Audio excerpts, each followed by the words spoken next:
নমস্কার, আমি ডাক্তার অয়ন দত্ত। আমি হোমিওপ্যাথি ডাক্তার।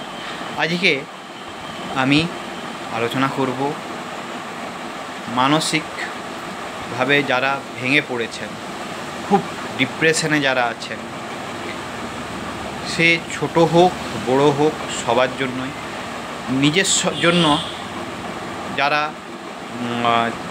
কাজকর্ম করছেন তাদেরকেও বলবো, যারা পড়াশোনা করছো তাদেরকেও বলবো যে একটু সময় নিজের জন্য বের করাবেন।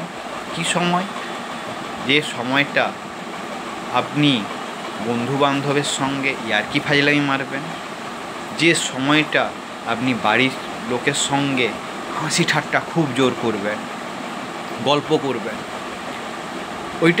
ওই সময়টা ঘন্টা দুয়েক বের করলে এমন কিছু ক্ষতি হয়ে যাবে না, বরঞ্চ আপনার উন্নতি হবে, মানসিক ডেভেলপ হবে। মানসিকভাবে আপনি যতটা পজিটিভ হবেন আপনি ততটা এগিয়ে যাবেন। আপনি আপনার চাকরি ব্যবসা যেই বলুন, যে ক্যারিয়ারে আছেন সেই লাইফেই আপনি অনেক এগিয়ে যাবেন। আর এখন বেশ কিছু, যেটা নিয়ে আমি এই জন্যই আমার আজকের কথা, আমি আসলাম মানসিক ডিপ্রেশনে, যেই জন্য আমি এই কিছুদিন ধরে আমি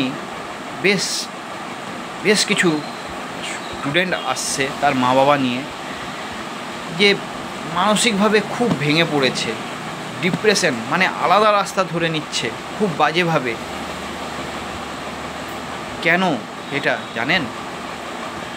কোনো সময় কাউকে চাপ দিয়ে কিছু করবেন না, সে বড় হোক বা স্টুডেন্ট হোক। আমি একটাই কথা বলছি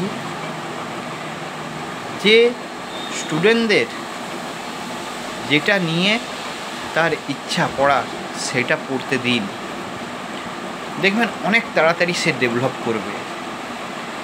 যে স্টুডেন্টটা যে কেরিয়ারে এগোতে চায় তাকে এগোতে দিন।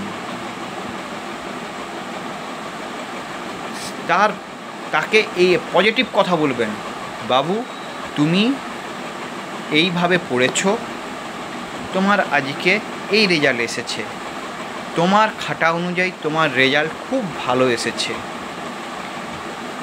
তুমি আরও বেশি খাটো, আরও ভালো রেজাল্ট আসবে। আপনি যদি সেই জায়গায় বলেন এই নাম্বারটা তুমি পেয়েছো, আরও বেশি নাম্বার পেতে হতো, এটা কিন্তু ঠিক না, তুমি ফোর্স দিয়ে দিচ্ছ। তাকে এইভাবে বলুন যে তোমার খাটা অনুযায়ী তুমি যথেষ্ট ভালো নাম্বার পেয়েছো, তুমি আরও বেশি খাটো, তুমি আরও ভালো নাম্বার পাবে। এতে ওই স্টুডেন্টটা পজিটিভ দিক থাকবে। তার মা বাবাকে প্রচুর পজিটিভ হতে হবে, সব সময় পজিটিভ কথাবার্তা বলতে হবে, নো নেগেটিভ।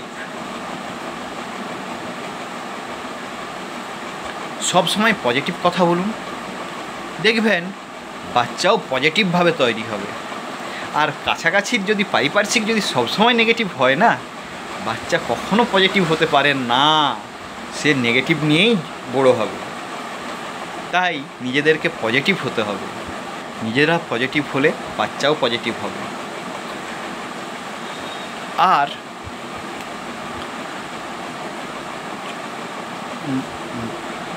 যেভাবে বাচ্চাকে আপনি মানুষ করতে চান তাকে সেইভাবেই আগে থেকে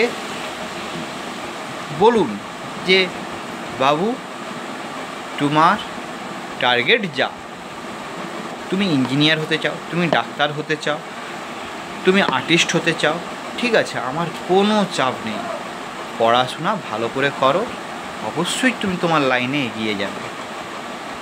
বাস তুমি দেখো ভালো জিনিস, দেখো শুনো, তুমি যে ক্যারিয়ারে এগিয়ে যেতে চাও তার জন্য কি করতে হবে তুমি বোঝো, সেইভাবে তুমি এগিয়ে যাও।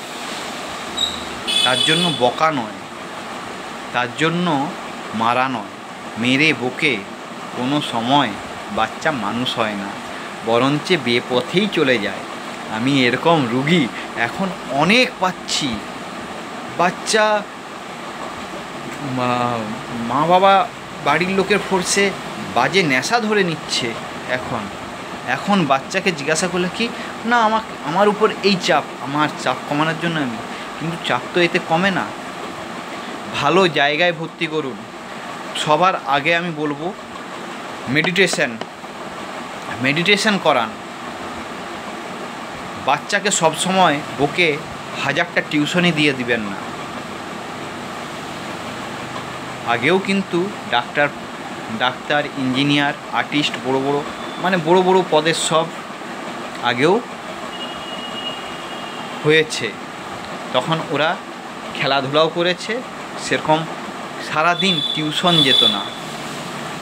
এখন সকাল থেকে রাত পর্যন্ত বাচ্চার টিউশনের উপরেই আছে, না শরীরের উপর ধ্যান, না খাওয়া দাওয়ার উপর ধ্যান। হ্যাঁ, যতটুকু সময় পেল মোবাইল, গেম। বাচ্চাকে বাইরে পাঠান, বাচ্চা বাইরের পরিবেশের সঙ্গে মিশুক, 10 জনের সঙ্গে মিশুক, দেখবেন বাচ্চা অনেক তাড়াতাড়ি ডেভেলপ হবে। হ্যাঁ, এটা খেয়াল রাখবেন যে খারাপ সঙ্গ যেন না হয়।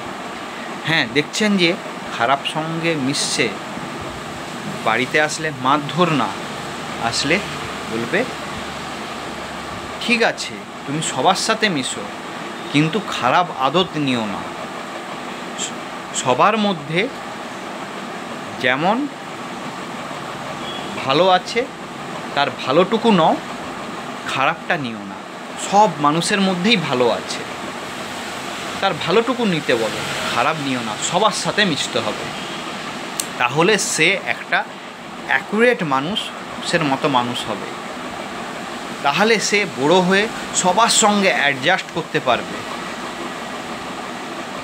এটাই হচ্ছে মেন ব্যাপার। এখন এইভাবে মানুষ করুন। জানি না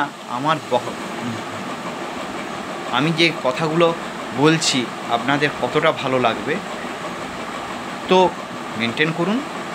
আর আমাকে যদি কোনো পেশেন্ট বা কাউকে দেখাতে চান, আমি অনলাইন এবং অফলাইন দুভাবেই আমি রুগী দেখি। আমাকে দেখাতে পারেন। আগে থেকে কিন্তু যোগাযোগ করে অফলাইন বা অনলাইনে আসতে হবে। আপনারা ভালো থাকুন, সুস্থ থাকুন। নমস্কার।